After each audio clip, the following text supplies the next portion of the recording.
আসসালামু আলাইকুম। আপনারা দেখছেন 7 টিভি ইউএসএ সংবাদ বুলেটিন। সাথে আছি আমি সারিকা মৌসুমী। শুরুতেই এসেনশিয়াল হোম কেয়ার সংবাদ শিরোনাম।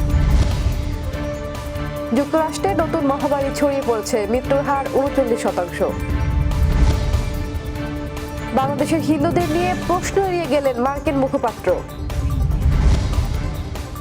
সংখ্যালঘু নির্যাতন নিয়ে বিদেশিরা অপপ্রচার করছে বললেন ধর্ম উপদেষ্টা। 15 দিনের মধ্যে 2 ছাত্র উপদেষ্টার পদত্যাগ দাবি গণ অধিকার পরিষদের। এবং ছাত্র দলের হিফজুল কোরআন প্রতিযোগিতা। শুনছিলেন এসেনশিয়াল হোম কেয়ার সংবাদ শিরোনাম। এবারে বিস্তারিত। যুক্তরাষ্ট্রে নতুন এক প্রাণঘাতী বার্ড ফ্লু ভাইরাসের প্রাদুর্ভাব দেখা দিয়েছে, যা দেশে একটি নতুন মহামারীর আশঙ্কা তৈরি করেছে। 2017 সালের পর এই প্রথমবারের মতো এই 7N9 বার্ড ফ্লু ভাইরাস শনাক্ত হয়েছে।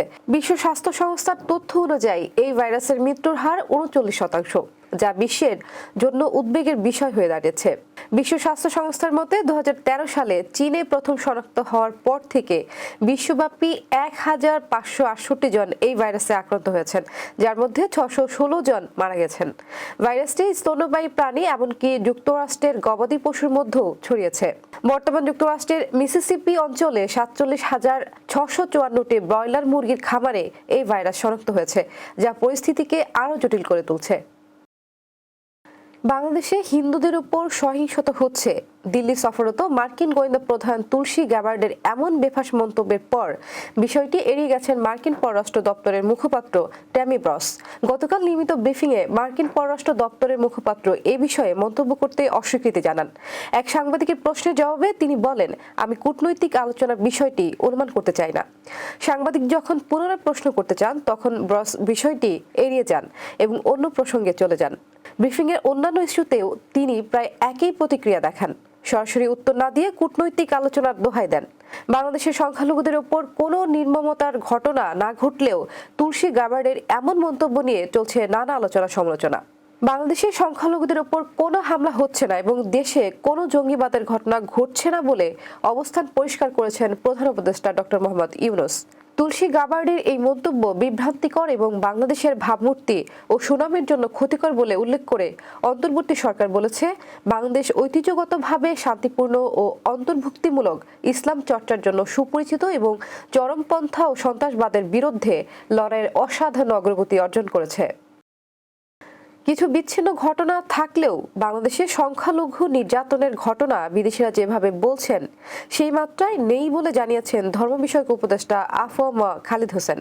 মঙ্গলবার সচিবালয়ে ওমরা ভিসা জটিলতা নিয়ে সংবাদ সম্মেলনে প্রশ্নের জবাবে উপদেষ্টা এই কথা বলেন।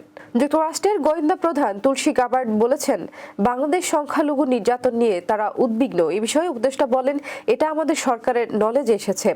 আমরা তো এটা বারবার অস্বীকার করে আসছি যে আমাদের এখানে পারসিকিউশন অব মাইনরিটিস বিদেশিরা যেভাবে বলছেন সেই মাত্রায় নেই।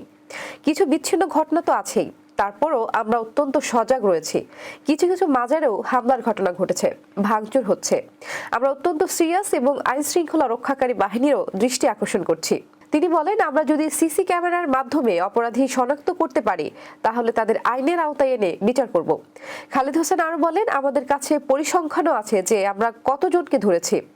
আমরা মন্ত্রণালয়ের পক্ষ থেকে একটা আনুষ্ঠানিক ব্রিফিং দিয়ে সেটা জানিয়ে দেব। আমরা অত্যন্ত সচেতন আছি। অন্তর্বর্তী সরকারের 2 ছাত্র উপদেষ্টা মাহফুজ আলম ও আসিফ মাহমুদ সজীব ভুঁইয়ার পদত্যাগ দাবি করেছে গণ অধিকার পরিষদ। আগামী 15 দিনের মধ্যে পদত্যাগ না করলে গণ অভ্যুত্থানের সকল শক্তিকে নিয়ে কঠোর কর্মসূচির হুঁশিয়ারি দেন দলটির নেতারা।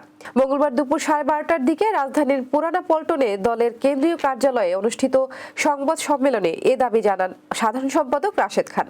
তিনি বলেন, 15 দিনের মধ্যে তারা পদত্যাগ না করলে গণ অভ্যুত্থানের সকল শক্তিকে নিয়ে কঠোর কর্মসূচি ঘোষণা করা হবে।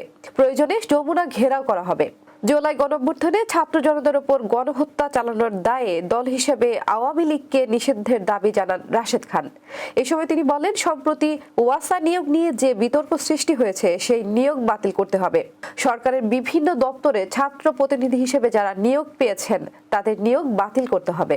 সংবাদ সম্মেলনে গণ অধিকার পরিষদের সহসভাপতি ফারুক হাসান বলেন, শিক্ষার্থীদের দল গঠনের মাধ্যমে ডক্টর মোহাম্মদ ইউনূসের সরকার নিরপেক্ষতা হারিয়েছে। ফলে ছাত্রদের মধ্যে থেকে থেকে যারা উপদেষ্টা পরিষদে রয়েছেন তাদের পদত্যাগ করতে হবে। পবিত্র মাহে রমজান উপলক্ষে জাতীয়তাবাদী ছাত্র দল আয়োজিত 3 দিনব্যাপী হিফজুল কোরআন ও কোরআন তিলাওয়াত প্রতিযোগিতা অনুষ্ঠিত হয়েছে। মঙ্গলবার বেলা 12টায় ঢাকা বিশ্ববিদ্যালয়ের টিএসসি অডিটোরিয়ামে এই প্রতিযোগিতা অনুষ্ঠিত হয়। কেন্দ্রীয় ছাত্রদল সভাপতি রাকিবুল ইসলাম রাকিবের সভাপতিত্বে প্রধান অতিথি ছিলেন বাংলাদেশ খেলাফতে মজলিসের মহাসচিব মামুনুল হক। অনুষ্ঠান শেষে অতিথিরা বিজয়ীদের হাতে পুরস্কার তুলে দেন।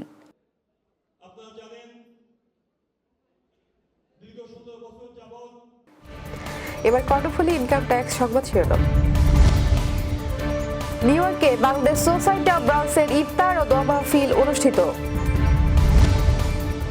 আমরা স্বাগতম সিবিএন টিভি ইউএসএ সংবাদ বুলেটিনে। শুনছিলেন কর্ণফুলী ইনকাম ট্যাক্স সংবাদ শিরোনাম। এবারে বিস্তারিত। নিউ ইয়র্কে ধর্মীয় উৎসবমুখর পরিবেশে অনুষ্ঠিত হয়েছে প্রবাসের সামাজিক সংগঠন বাংলাদেশ সোসাইটি অব ব্রাঞ্চের ইফতার ও দোয়া মাহফিল। স্টার্লিং বাংলা বাজারের গোল্ডেন প্যালেসে পার্টি সেন্টারে গত শুক্রবার এই ইফতার মাহফিল অনুষ্ঠিত হয়। সংগঠনের সদস্যরা ছাড়াও বাংলাদেশি কমিউনিটির বিশিষ্ট ব্যক্তিবর্গ সহ বিপুল সংখ্যক প্রবাসী ইফতার মাহফিলে উপস্থিত ছিলেন। সংগঠনের সভাপতি মোহাম্মদ সামাদ মিয়া জাকারিয়ার সভাপতিত্বে ও সাধারণ সম্পাদক ইমরান আলী টিপুর পরিচালনায় অনুষ্ঠানে রমজানের গুরুত্ব ও তাৎপর্য নিয়ে আলোচনা এবং দোয়া পরিচালনা করা হয়। মোনাজাতে কমিউনিটি, দেশ, জাতি ও বিশ্ব মানবতার শান্তি ও সমৃদ্ধি কামনা করা হয়। দর্শক, এই ছিল সিবিএন টিভি ইউএসএ সংবাদ বুলেটিনে। শেষ করছি পরবর্তী বুলেটিন দেখার আমন্ত্রণ জানিয়ে। এতক্ষণ সাথে থাকার জন্য ধন্যবাদ সবাইকে।